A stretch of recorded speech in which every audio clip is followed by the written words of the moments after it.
Magandang araw po muli mga karos. Magandang araw, kamusta po tayong lahat? Bali, today sa July 4, araw po ng Biyernes. Yan, another day and another house improvement po. Yan, maraming salamat nga po pala sa walang sawa niyo pong suporta mga karos. Sa mga nagtatanong at nagpa-private message sa akin at hindi pa po nakasubscribe dito sa aming channel, subscribe po kayo, then click nyo yung notification bell button para lagi kayong updated sa aming mga video. So ito nga po pala sa mga nagtatanong, yung 400 mo gawin natin ganito, at saka yung ginawa naming Athena project na up and down na may single firewall na worth of 900k. So ito rin, pakibalikan na lang po. Ito mga karos, update tayo sa project Riego natin dito sa Paradahan. Bali malapit na matapos yung concrete finish nito. So yung pinaka bare finish nya, yun yung tinatapos namin sa first stage ng renovation. So magpa-flooring po tayo doon. Tapos merong pupunta po ngayon para po sa installation ng dalawang aircon sa second floor. Kaya ito, samahan niyo po muli kami. Magbibigay din tayo ng update sa ibang mga ongoing project natin. Let's go! Tara! Okay, nandito na tayo sa Riego de Dios project. Good morning nga po pala kila Ma'am Catherine, kila Sir and family. Yan, bali ito yung status na materialis natin dito sa labas. Graba. Tapos siya nga po pala, usapan namin na maghahakot. Hahakutin to kaso nga lang yun nga kahapon bagyo. So check natin yan kung mapapalinis na natin ang tuluyan yan ngayong araw. Okay, bati tayo. Marvin, good morning. Good morning. Morning. Yan, binubusan na yun dito. Master Joe, good morning. Good morning. Tsaka kay Rusty, good morning. Good morning. Ito nga po pala, pinapalagyan ni Ma'am ng barya. Yan. Nalagyan niyo ba ito, barya? Bill, nabidyoan niya, Bill. Nabidyoan niya. Pinabidyoan ko na lang sa kanila. Worth of, hindi na natin sasabihin kung ano, kung magkano yung bariyang pinahagis ni Ma'am, pero pinalagyan niya. Tapos binidyohan naman po namin. Yeah. Kuya Ruel, good morning po. Hey, Kuya Chris, good morning. Good morning. Donis, good morning. Good morning. Ang bali yung pinatatrabaho natin dito, yung dagdag suporta nito ang ating roofing trusses. Motor natin nandito na. Tapos dito kahapon may dumating pa na 4 na timba ng Davis Pondo. Bali sa order natin yung kay Melanie, yung nagkamali yung truck, 5 talaga yung order natin. So hinabol nila yung 4, bali kompleto na. Nandito nga pala yung installer na kinuha nila client para sa aircon.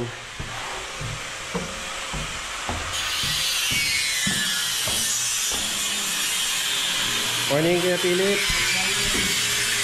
Boss, morning. Good boy, good morning Kuya boy. Ay, morning. So ano ba ang ginagawa natin dyan?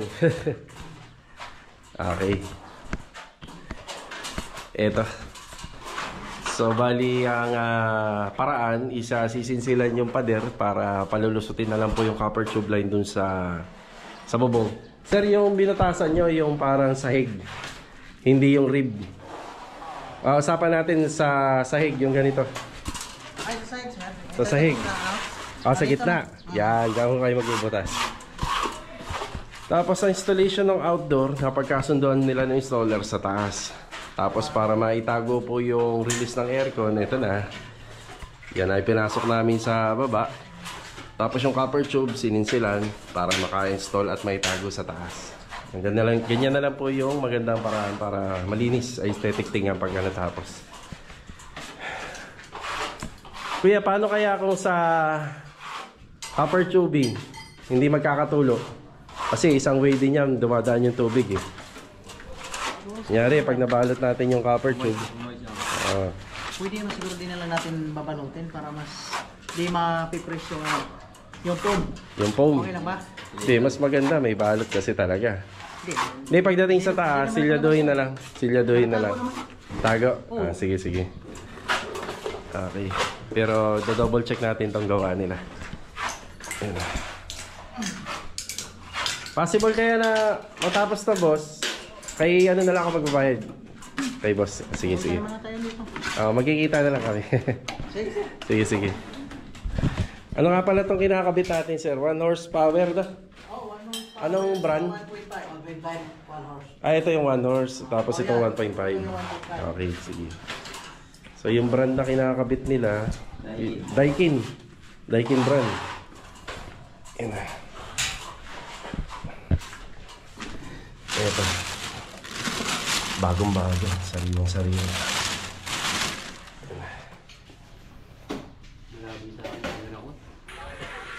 Magkano ito? Wala bang bawas to? Binidyo talaga. Worth of 100, no? Sinabi ko rin sa vlog. Sabi ko nga, hindi ko sasabihin. May video ka rin ba nung hinahagis na? Sige. I-pass forward mo.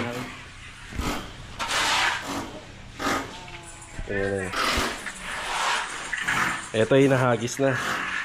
Wala bang sumasalo habang hinahagis? Ayan. Ayan. Worth of paano lang naman 100 na tig piso. Ayan. Lagyan po lahat. Dino, thank you. Okay, bali, pinakita po natin dito kasi nung nagpunta ako rito, ito patanghali na. So sila na po yung nauna rito. Ayun yung sa aircon. Yung sa bracket nga lang po pala ng condenser sa taas, kailangan po naka-primer at saka naka-top coat para hindi kakalawangin. Tapos bubulihin din to ng 3 hanggang 4 na beses para matibay. Ayan ito. Tibay na nito. Babad na babad sa tubig. Papaiwalay na po natin yung graba rito. Ayan. Tapos yung mga extra panambak papaangat na natin. Bali mauuna po tayo sa kanila mga karos. Meron lang tayong aasikasuhin niya yung araw. Yan, tuloy-tuloy lang naman po yung installation dun sa taas. Magbe-break na rin po yung tropa. Naiiwan naman dito si Kuya Chris at saka si Kuya Roel. Buhangin natin ito. Nandito sa harapan. Ito pinabuhusan na po natin. May nag-comment tungkol sa metro. Yung metro nga po pala na to is papalitan din po ng ng Manila Water. Manila Water yata yung nila rito. So papalitan uli ng panibago. Tapos yun lang ang balita ko according dito sa admin. Tapos dyan pwede na po natin ipalinis yan. May konti tayong tambak. Pero yung lupa po talaga mga karosa na yan mataas. Nag-start kami rito, ganyan na po talaga inabutan natin. Yan, dito magkakaroon tayo ng step kasi medyo mataas. Sa yan yung parang pinaka-elevation nga natin dyan. Step tayo rito. Tapos halos ito, pantay na po yan. Siyempre may klibi po yung natin, yung floor area. Tapos sa taas, yung ina-install na aircon, kaya pinakabit na po kagad natin yan. Gawa na kailangan mauna na po yung linya. Yung indoor, kahit mahuli po sana, kaso nga lang madodoblehan ng trabaho yung gagawa at saka baka maningil yung gumagawa pa ng extra charge kapag hindi pa pinatapos. Kaya pinatapos na po natin. Yan, kakabit na yung indoor. Bali, 2 aircon pa lang po ang pinakakabit ni client dito. Pero ang abang nito 5, 4 sa kwarto. Kasi 4 bedroom to, isa rito sa living space. Ayan, napapakinabangan na natin yung floor area.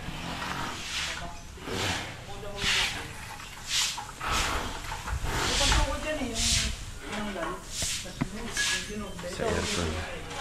Yan, chicken po natin yan na mamaya. Konting update pa. Yung semento 6 na lang. Siguro magpapa-stock tayo. Yung adhesive nagpa-deliver tayo na una niyan, pero konti lang naman yung nagamit. Bukas Sabado. Okay, pa-deliver tayo kahit mga 20 lang. Sabado bukas eh. Tapos yung gagamitin na steel bar para sa kitchen counter, meron din dito at saka dito. Bali yun dito, pinahabangan lang nila kain. Abang lang dito. Ayan o. Pero may mga abang na po ng linya yan. Okay.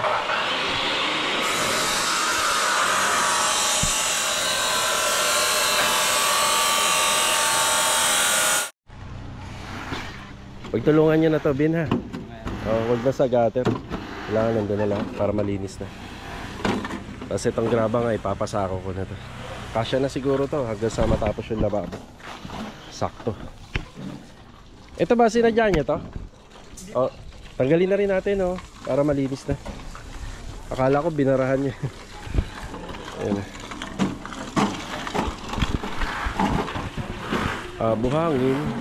Pwede na tayo magpa-deliver, pero yun nga, hanggat doon sana ano namin eh, stockpile namin doon. Ay, simentado na rin po ito.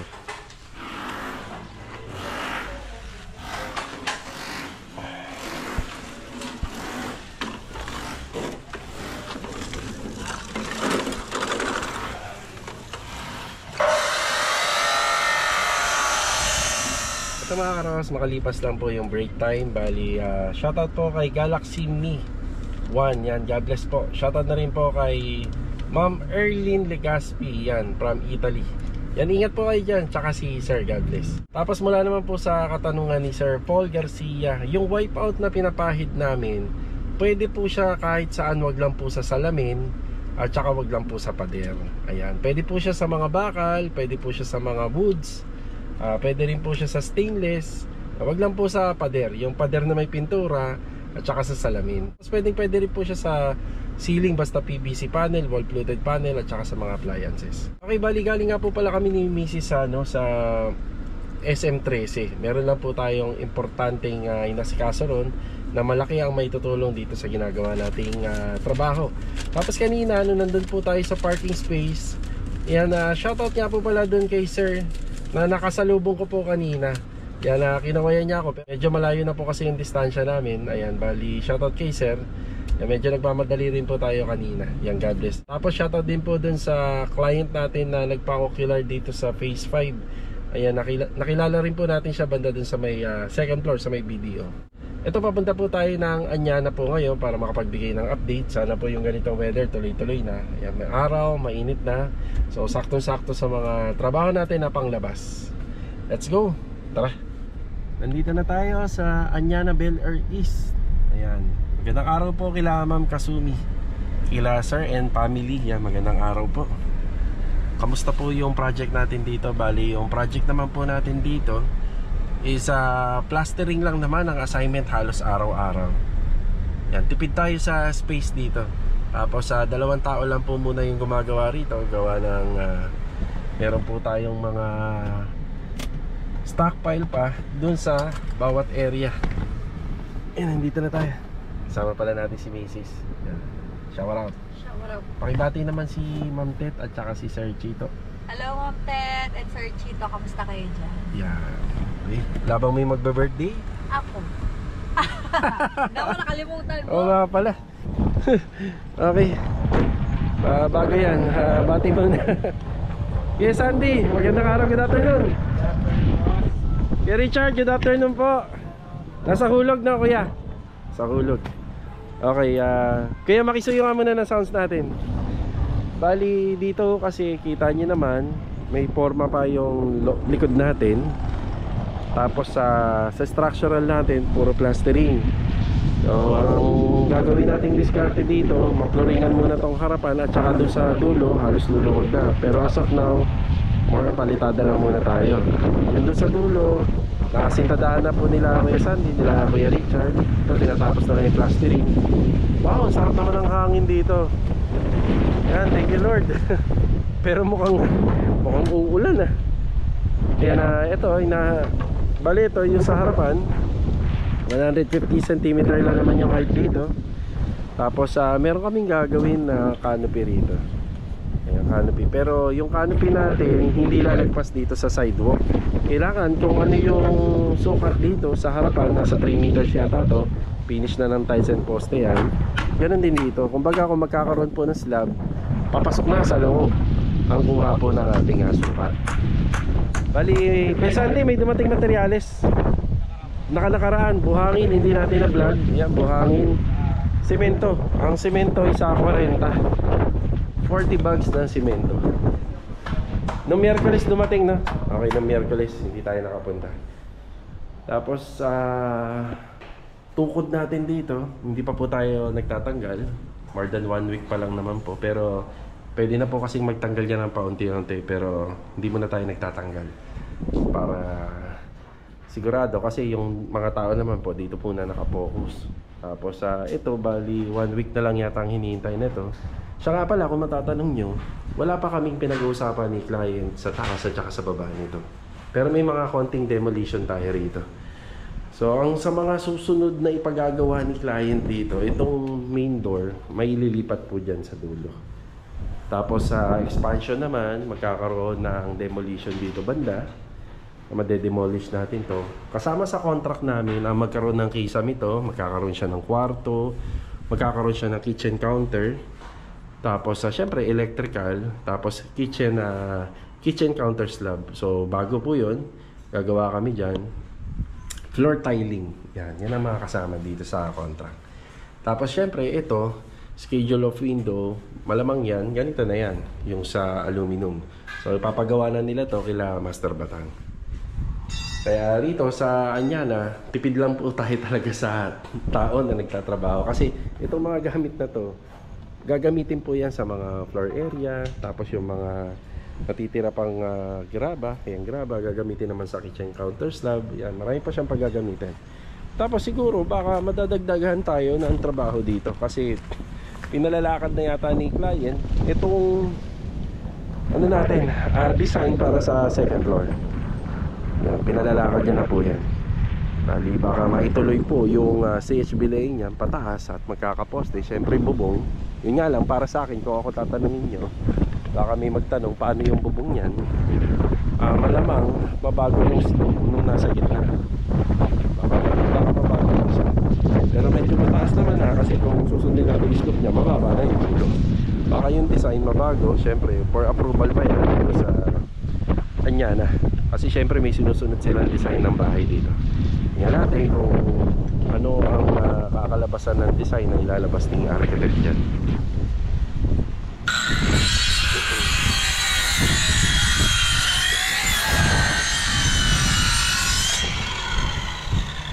Ito yung palitada ni Kuya Richard.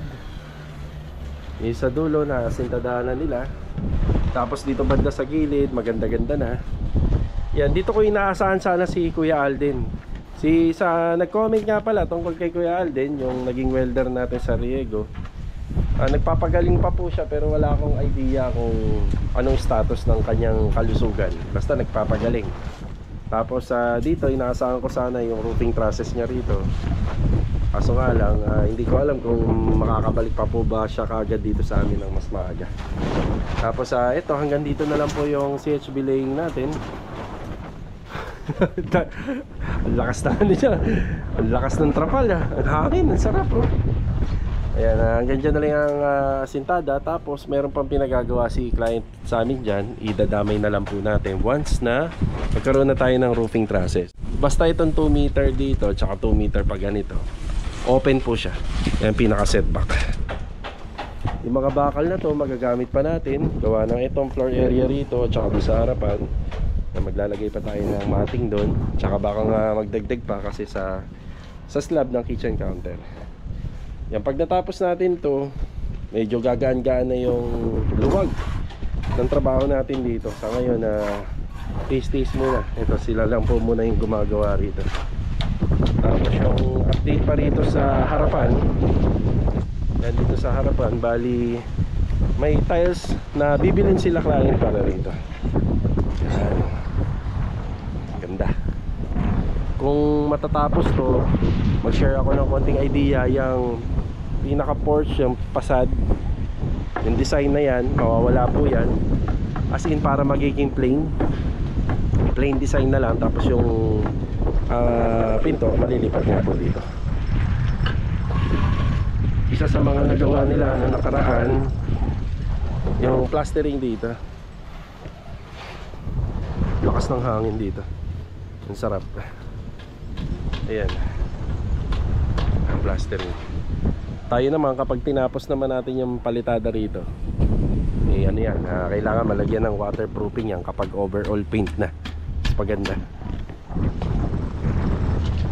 Kaya Sandy, pa side duties na lang. Basta maganda tingnan. Okay lang naman sa guard yung ganun, may tambak, basta maganda tingnan lang. bago tayo umalis, nagtanong na din sila sa akin. Bali yung update dito nasa gagawin natin 230. And finish na yon 230. Ang kapal niya ay sa 10 cm. Ang magiging lapad naman niya ay sa 50 cm. So naka-snap po yan, naka-spala. Tapos may abang na junction dito banda sa gitna isa.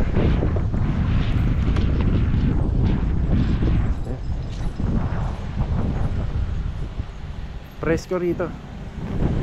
Ayan o. Tuwa-tuwa yung gumagawa kapag ganito yung weather. Masarap sa pakiramdam. Makahangin. Bira lang po yan, no?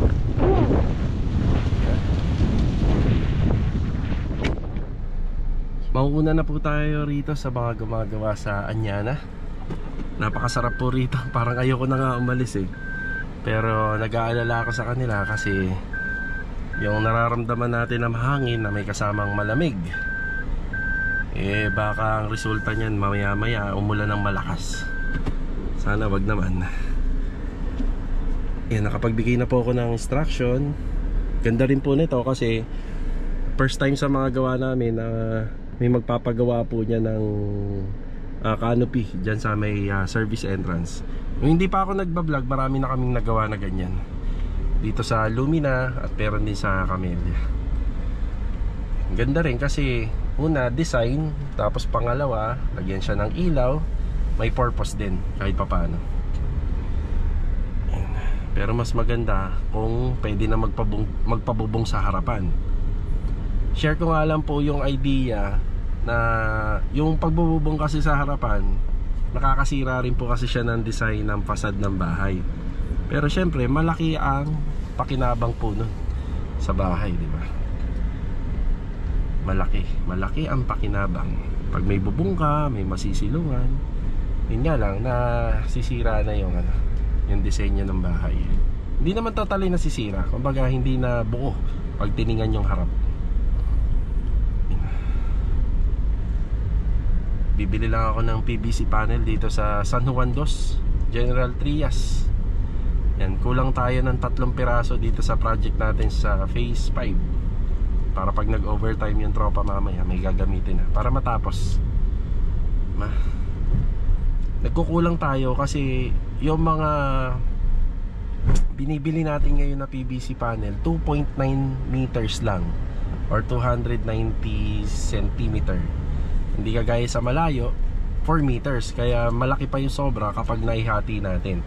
Ngayon kasi kapag nahati, hindi na nagagamit yung iba. Kagandahan lang kasi ng 4 meters, talagang halos magagamit mo yung sobra. Yun nga lang, malaki ang binabayad sa shipping fee. Yun ang problema. Kasi malayo nang gagaling yun sa Valenzuela. Hindi kagaya dito sa General Trias. Maiksi nga lang yung PVC nila, pero malapit lang. Kahit pick upin na lang natin. At ayun na nga, tuluyan ng umulan. Panigurado umuulan na rin doon sa Anyana. Ito lang po yung po natin binili. Bali pinakat na po natin para magkasya dito. Sa mga susunod po na linggo at buwan, makakaginhawa rin po tayo sa pagbili ng materyales na. Okay, may nakaharang na tricycle.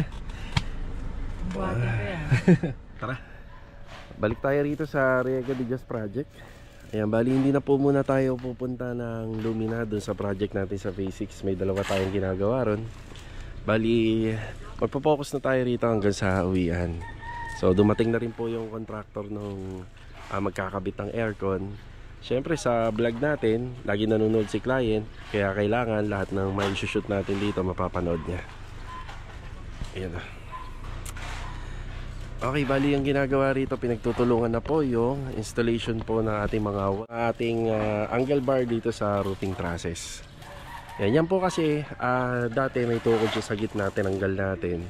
Siyempre may konting pag-uga o pagyanig. So ayaw naman po nila client na ibalik natin yung tukod kasi sa plano kasi meron siya.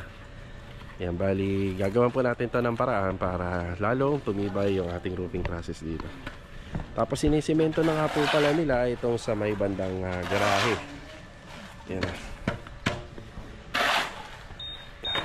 Si Bilog pala nandito na, ayan.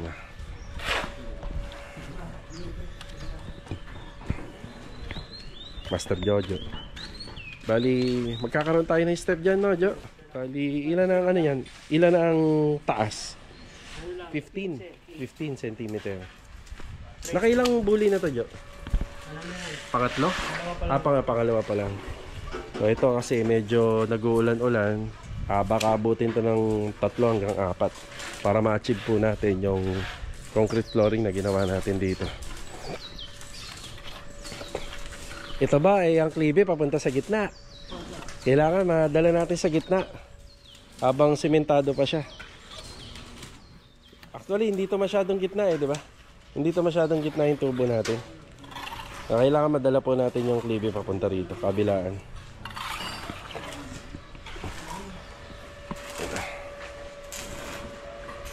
Yan, dagdag suporta. Bali ang ginagawa namin dito yung angle bar. Lalagay na kami sa bawat joints ng trusses na ginawa natin. Ayan, ang tractor nila. Tapos tatapos po muna natin yung mga bungi-bungi rito. Tapos gagamitan natin ng rodela para magpantay siya dun sa unang palitada. Ayan, ito. Umulan na naman kaya hanggang ngayon nandito po sila. 2 aircon lang po yung kinakabit pero medyo naantala ho kasi panay po ang ulan. Yan. Sa tansya ko kasi sa mga installer po 1.5 oras. Pero kung meron na pong prepared na bracket. Pero dito ho kasi kanina nakita natin sa video, gumagawa po sila ng sadyang bracket kasi yung installation nandun sa taas. Yan, medyo nagtatagal na ng konti. Tapos ito nga po pala, may doorstep tayo rito.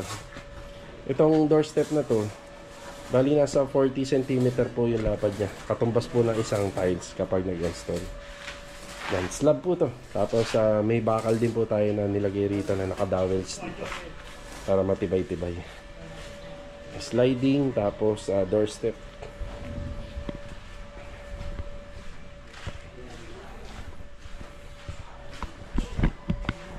Yan, check natin dito. Ayun, nakakabit na yung indoor. Ito yung tinang kinakabit. Papalutin yung ilalim, ha? Sergio, magandang araw. Magandang araw. Iyon na. Okay, kung sakaling aircon cleaning, nilinisin natin yung tubo na ginawa natin na nakabaon sa pader. Pressure washer na lang. Okay. Bali ito, may iwan na. Ibabaon na to, di ba? Ibabaon na. Tatanggalin na lang natin siya doon. Doon tayo maglulusot. Doon na tayo maglulusot. Okay, pwede yun. Pwede. Lahat ng dumi ay dito na tatagos. Yan, dyan na. Okay. May pagkakataon kasi to na nagje-jelly na, di ba? Tama. Diba? Kaya yan, importante rin. Lagi talagang magje-jelly yan. Every 3 months nga, baka meron na yan. Okay. Pero depende sa gamit. Depende. Sa gamit. Tapos dito naman, napakalinis ng installation nila. Di pa ako nakakakit sa bubong Pero 2 na po ba? Dalawa na. Okay. Yan, 2 na. Pero hindi pa nakakonect siya. Hindi pa nakakonect. Okay lang. So, ang ano natin dito, critical, kasi nagbutas tayo ng bubong. No, sir? Nagbutas. Butas. Kaya kailangan silyado. Silyado yan. Yan, silyado. Daikin. Kaya taras mo, huwag kang magtutog yan. Kaya taras mo yan. Kanina wala siya. Sobra. Yan, pagka pupunta pala siya kapag ano na yung patapos na. Para double check din.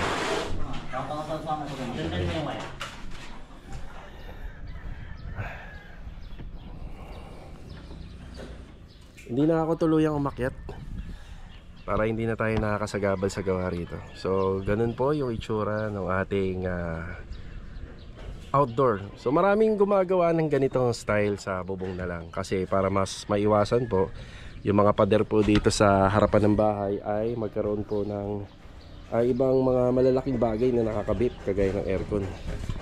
So ganito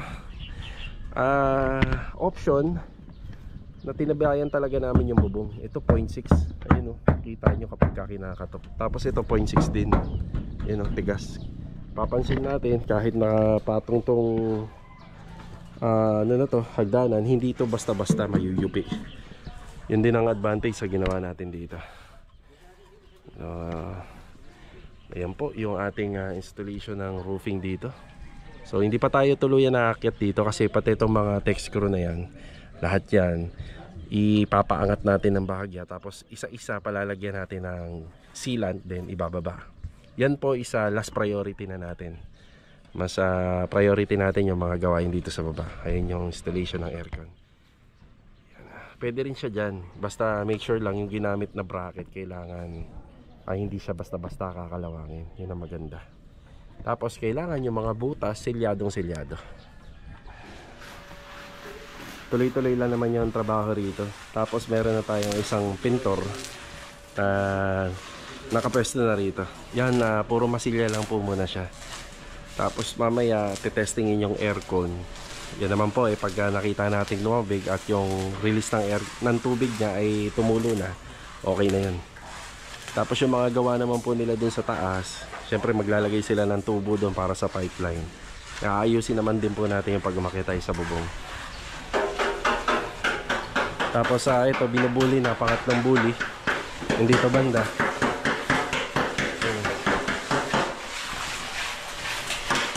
Tapos yung sa trusses natin dito, ginamitan natin siya ng angle bar. Yan na. Nakasalo na lahat sa bawat joint lock. Pinagtutulungan. Ano kaya? Hindi mo makakita? Medyo malabo.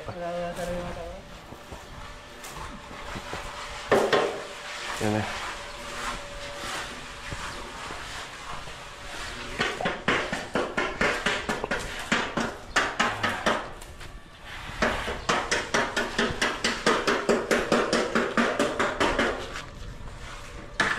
Lalagyan pa rin natin ng takip. Pwede naman natin balik na kuya, pero kailangan may rin dito, may cut din. Yan.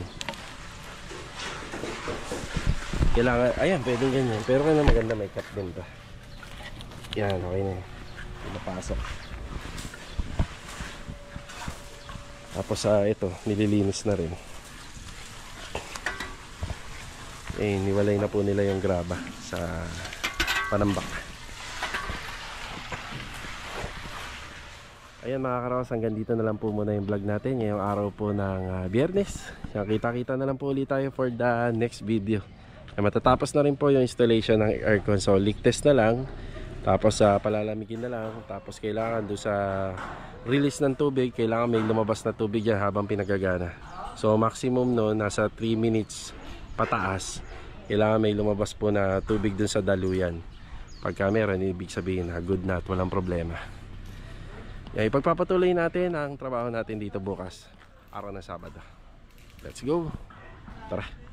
Siyempre bago matapos yung vlog natin, nagbayad na rin ako rito sa hardware. Yan, bali dito nga po pala sa project natin sa Anyana, yung mga dumating na ipakita ako sa vlog. Ayan na, 10,000. 40 bags ng semento at saka may buhangin. Dito naman po sa Riego, bukas ito yung darating. So wala na tayong semento doon, paubos na. Ito yung darating bukas. Tsaka additional na mga fittings pa para po doon sa ibabaw po ng ceiling ng TNB. May dalawa tayong TNB doon at saka yung iba pang kanyang pipe at saka yung fittings. Yan, papagawa na po natin sa master plumber natin lahat habang nandyan po sila. Tapos yung mga dumating nung auno, ito yon, 1 metro ng flexible, elbow, PPR, yan. Tapos meron din tayong 3 kilo ng alambre, yan. Tapos meron tayong dumating din nung auno, buhangin, graba, 30 pieces na 10mm at semento. Tapos meron pa tayong mga PVC, yan, D4, yan yung mga Neltex, yung mga naipakita natin noon. Mga karo, sa mga nagpapagawa po ng bahay, lagi naman po namin sinishare yung mga binibili natin. So kung lagi ka nakatutok dito sa Riego de Dios, malamang alam mo na kung magkano yung expenses simula umpisa hanggang ngayon sa materyales, kasi lagi naman natin pinapakita. So kita-kita na lang po bukas. Tara!